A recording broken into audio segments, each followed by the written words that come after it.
Hello class, today I am going to teach about the subject Business Organization class 12.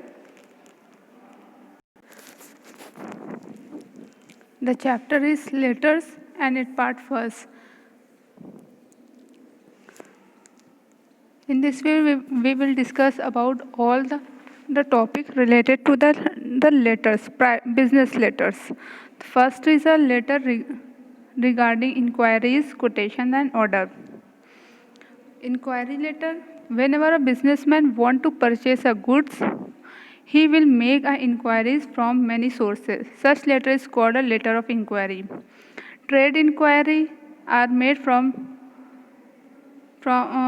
known suppliers.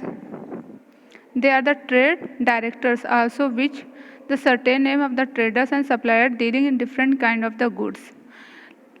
Trade inquiries can be made from person listed in the trade directories. Also, inquiries about the foreign supplier can be made from trade councils, information officer of embassies of the different countries, embassies of different countries. तो यहाँ पर हम लोगों को क्या पढ़ना है?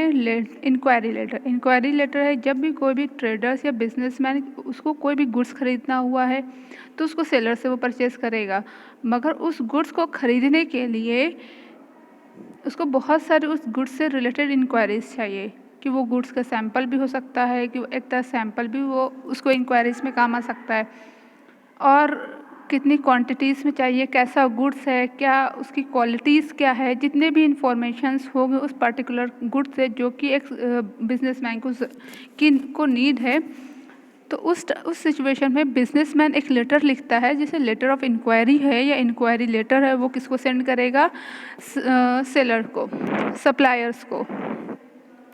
तो लेटर ऑफ इंक्वायरी. अब उस लेटर को जब भी कोई भी लेटर लिखे तो उसमें कुछ प्रिकॉशंस है जो कि हर एक लेटर के लिए सेम है.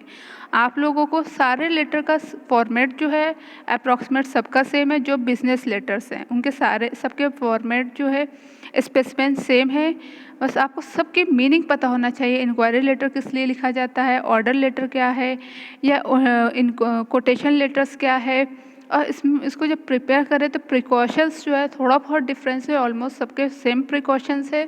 इसे लेटर जो लिखे वो बहुत ही लैंग्वेज जो बहुत ही क्लियर हो, लीनियंट लिखे. जो भी पर्सन लिख रहा हो लेटर वो उसको नॉलेज की पूरी इंफॉर्मेशन, सो प्रोडक्ट की इंफॉर्मेशन होना चाहिए. तो ये सारी चीज़ें है. Give full detail of the product to be purchase. जो भी लेटर है, जो लेटर लिख रहा है तो इन सारी चीज़ों को माइंड में रख के लिखना है उसको कि उस जो भी प्रोडक्ट उसको परचेज़ करना है उसकी पूरी डिटेल लिखिए. कितनी क्वांटिटीज़ में, नेम क्या है, साइज़ क्या है आइटम्स के, क्वालिटीज़ क्या होना चाहिए, मोड ऑफ पैकिंग क्या होना चाहिए, सारी चीज़. Description of special object of purchases, और उस परचेसेस का एक स्पेशल ऑब्जेक्ट क्या उससे रिलेटेड डिस्क्रिप्शन होना चाहिए. Request for price and term of sale. जो प्राइस है, प्राइस के लिए क्या है, जो सेल करने का टर्म है कि कुछ क्रेडिट पर होगा, कैश में होगा, और किस तरह से सेंड किया जाएगा, वो सारी चीज़ माइंड में रख करके उस लेटर ऑफ इंक्वायरी में मेंशन होना चाहिए. बहुत ही ह्यूज कंटेंट नहीं होना चाहिए, एकदम सारी बेसिक इंफॉर्मेशन होनी चाहिए जो कि एक सप्लायर आसानी से उसको समझ सके. सेकेंड है कोटेशन. कोटेशन क्या है? एक तरह से reply to the trade inquiry. जो भी परचेजर या बायर ने कुछ इंक्वायरी मांगी हो सेलर से और सेलर उसी का रिप्लाई कर रहा है, उसको कहा जाता है letter of quotations. A letter written in reply to the trade inquiry is called quotation. Quotation can be sent even without a trade inquiries to be told and new customers. तो quotation keep old and new customer informed of price and latest item available with supplier. तो supplier उसमें जो है वो हर एक चीज़ करता, जो latest item है वो भी मेंशन करेगा. जो भी इंफॉर्मेशन जो है इंक्वायरी के थ्रू बायर ने पूछा उसका रिप्लाई देगा.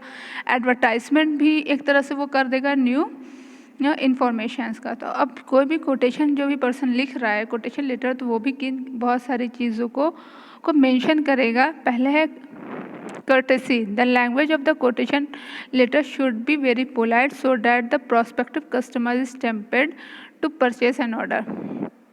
इतना लैंग्वेज इतनी पोलाइट होना चाहिए कि कस्टमर्स जो है वो ऑर्डर प्लेस कर दे. Should be written after the due thinking, और हर एक चीज़ को पॉइंट ऑफ व्यू क्लियर होना चाहिए, स्टेटमेंट होना चाहिए, सेल्स टर्म एंड कंडीशन जो सेल्स का होता है बायर और सेलर के बीच में वो भी मेंशन होना चाहिए, पूरी क्लियर इन्फॉर्मेशन होनी चाहिए कि किस तरह से पेमेंट का मोड होगा, प्राइस क्या होगा, टर्म सेल्स का क्या होगा, मेथड ऑफ पैकिंग कैसे की जाएगी, उस गुड्स की क्वालिटी कितनी होगी, क्वांटिटी कितनी होगी। तो ऑल द इन्फॉर्मेशन, जितनी भी इन्फॉर्मेशन जो है बायर ने इंक्वायरीज से पूछा उसका रिप्लाई देगा।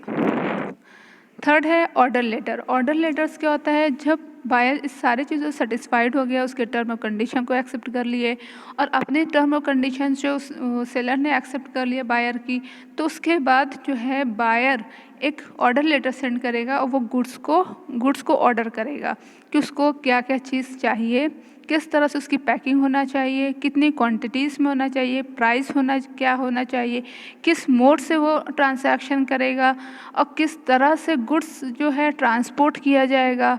और फिर उसके बाद जो है सारी इन्फॉर्मेशन उस चीज़ से रिलेटेड वो ऑर्डर लेटर्स में मेंशन होगा।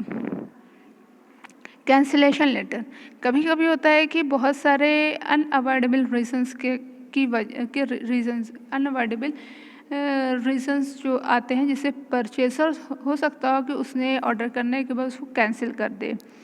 तो letter send by the purchaser to supply in this regard it is called a cancellation letter. Cancellation word से ही समझ में आ रहा है, कैंसिल कर देना ऑर्डर को। कौन करेगा? बायर करता है, परचेजर करता है सेलर को। When the supplier fail to supply the goods within the stipulated time, हो सकता हो कि जो टाइम बोला गया था उस टाइम से नहीं गुड्स भेजा गया, तब कैंसिल कर दिया गया है। If any condition other than those contained in the quotation letter is imposed by seller as regard the supply of the goods are no longer required by the, हो सकता हो कि गुड्स जो बायर को अब रिक्वायरमेंट नहीं है, जो टर्म और कंडीशंस जो मेंशन थी सेल्स की वो नहीं फुलफिल हुई हो, या बहुत सारे ऐसे रीजंस हैं जिसकी वजह से जो है बायर या परचेज़र है उस ऑर्डर को कैंसिल करता है, तो वो लिखेगा कैंसिलेशंस लेटर। एक सबका फॉर्मेट एक जैसा होगा, जितने भी बिजनेस लेटर होते हैं, बस हमको जिस टाइप का क्वेश्चन में पूछा जाएगा एग्ज़ाम में उस हिसाब से हमको रिस्पांस, उस हिसाब से हमें अपना आंसर लिखना है। फिर लेटर रिगार्डिंग ट्रेड रेफरेंस। अब ट्रेड रेफरेंस क्या है, यहाँ पे सप्लायर जो है वो एक लेटर सेंड करेगा बायर्स को, किस लिए? ये जानने के लिए कि कस्टमर्स जो है, जो बायर है अगर न्यू कस्टमर है उसके लिए ज़्यादा ये लिखा जाता है कि इसकी क्रेडिट वर्दीनेस क्या है। ये बायर जो है उसके इंफॉर्मेशन जानने के लिए ट्रेड रेफरेंस क्या है बायर्स का, या वैलिड ट्रेड एसोसिएशन क्या है, क्रेडिट इंक्वायरीज एजेंसीज है, बायर्स के बैंक से रिलेटेड सारी चीज़, तो वहाँ पर वो लिखेगा letter of trade reference. When an order is received from the new customer, he make to supply goods either cash or credit. When the goods are sold for cash, there is no risk. Hence, the question of asking any reference does not arise. When the goods are demanded on credit, the seller would like to inquire about the financial position or goodwill of the buyer. जब goods जो है goods का payment जो है वो cash में दे दिया जाएगा तो उसमें कोई भी प्रॉब्लम नहीं ना। जब क्रेडिट पर हो रहा है तो वहाँ पर जो है सप्लायर जो है वो बायर के क्रेडिट वर्दीनेस के बारे में, गुडविल के बारे में, फाइनेंशियल पोजीशन के बारे में बायर के सेलर जानेगा। हैव लेटर ऑफ कंप्लेन, तो कंप्लेन का लेटर कौन लिखेगा? हमारे बायर लिखते हैं। जब उनका गुड्स जो है उनके वांट के हिसाब से कुछ डिफेक्टिव हो, रॉन्ग गुड्स हो, और जो गुड्स रिसीव हुआ वो बहुत लेट में रिसीव हुआ हो, राइट क्वांटिटीज़ में ना रिसीव हुआ, रॉन्ग कैलकुलेशन हो गई हो इनवॉइस में, तो उन सारे कंडीशन में क्या होता है? लेटर ऑफ कंप्लेन लिखा जाता है। Dunning letters and circulars letter. Dunning letters क्या होता है कि जब कोई भी पेमेंट जो है इसको हम दूसरा नाम क्या है? Letter requesting payment. Letter requesting payment क्या है कि जब कोई भी बायर जो है कोई भी पेमेंट क्रेडिट पे कर दिए तो यहाँ पे सेलर जो है बायर के पास एक लेटर सेंड करेगा, और एक तरह से माइंड रिमाइंडर पे लेटर होता है जिसमें वो इसको डिमांड करेगा पेमेंट करने के लिए जो कि उसका क्रेडिट पर हुआ है, तो उस लेटर को कहा जाता है डनिंग लेटर। इसे माइंड रिमाइंडर बोला गया है। ये माइंड रिमाइंडर करता है कि तुम्हारा इतना पेमेंट जो है अभी वो बचा हुआ आउटस्टैंडिंग अमाउंट है और ये चीज़ तुमको पेमेंट करना है, और लेटर जो है बायर्स को सेंड करेगा। तो इसमें 3 स्टेप में होता है, पहला भेजा जाएगा, दूसरा भेजा जाएगा, तीसरा लेटर्स भेजा जाएगा। और यही लेटर्स जो है एक तरह से अगर यहाँ पे बायर जो है कोई फ्रॉड करता है, कुछ पेमेंट नहीं करता, तो एक तरह से ये एविडेंस का भी काम करेगा। सर्कुलर लेटर्स क्या होता है? कोई भी लेटर्स ऐसा लेटर होता है जो कि बहुत ही लार्ज नंबर सेम इंफॉर्मेशंस जो है large number of the peoples को पहुंचाना हो। जैसे कि ऑफिस जो है नए प्लेस पर शिफ्ट हो गई है, या अब हमारे बोर्ड ऑफ डायरेक्टर ये हो गए हैं, मिस्टर एक्स या वाई हो गए हैं, या हमारे कंपनी का नाम चेंज हो गया है। तो इस तरह का कोई भी इंफॉर्मेशन होता है वो सारे लोगों को पहुंचाना है, large number of the person को पहुंचाना है। तो उस तरह के लेटर्स को क्या कहा जाएगा? Circular letter. And the other topic is an agency letter. और एजेंसी लेटर क्या है? Need to have a agent. Agency letter को हम एजेंट्स के प्रोस्पेक्टिव से ले सकते हैं। एक मैन्युफैक्चरर जो है वो अपॉइंट करेगी एक एजेंट, किस पर्पज़ के लिए? For sale of his product at different market, different places. उसको अपने प्रोडक्ट को सेल करना है डिफरेंट प्लेसेस पर। तो मैन्युफैक्चरर क्या करेगा? वो डेवलप करेगा मार्केट को for their product should be made thorough inquiries about the qualification, experience and personal qualities of prospective agents। तो मैन्युफैक्चरर जो है एक तरह से ओवरऑल हम ये कह सकते हैं, मैनेजर एक पर्सन को अपॉइंट करेगा जो कि उसके सेल को इंक्रीज़ कर सके, उसके सेल को बहुत ही इफ़ेक्टिव बना सके। और उस पर्सन को अपॉइंट करने से पहले वो उनकी एक्सपीरियंस देखेगा, क्वालिफिकेशन देखेगा, क्वालिटीज़ देखेगा, जिससे कि वो एक अच्छे इफेक्टिव एजेंट्स बन सके। The thing is prove about the agent are reliable, financial soundness हो और रिलायबल हो, टेक्निकल एबिलिटीज़ हो, हर एक गुड्स को हैंडल करने के लिए, मार्केट कनेक्शंस हो, sales organisation, nature and extent of the other agencies they may hold. और दूसरे एजेंसीज को भी वो बहुत अच्छे से होल्ड कर सके। तो new manufacturer wishing to appoint a agent can get information from the trade directories, acquaintances and trade reference. तो ट्रेड रेफरेंस से और ट्रेड डायरेक्टरी से उसके बारे में इंफॉर्मेशन जानेंगे।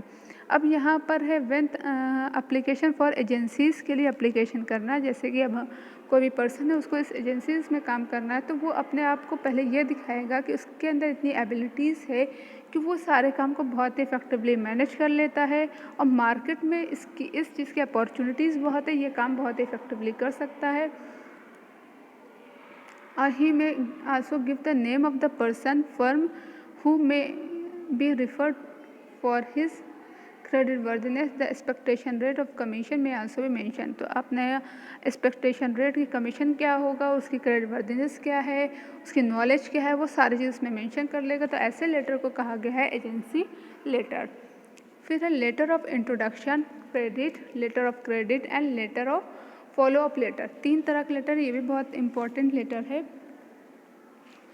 लेटर ऑफ इंट्रोडक्शन क्या है? This letter are written to introduce business friends employees to other businessman. तो ये एक लेटर है जो कि लिखा जाता है, जो रिटन किया गया किस इंट्रोड्यूस करना है बिजनेस को और किसके एम्प्लॉय बिजनेस फ्रेंड्स को और एम्प्लॉयज़ को और to other businessman. This letter is generally written to help someone in getting job, to recommend a person to establish business relation at some new place and to help him in getting loan from some institutions।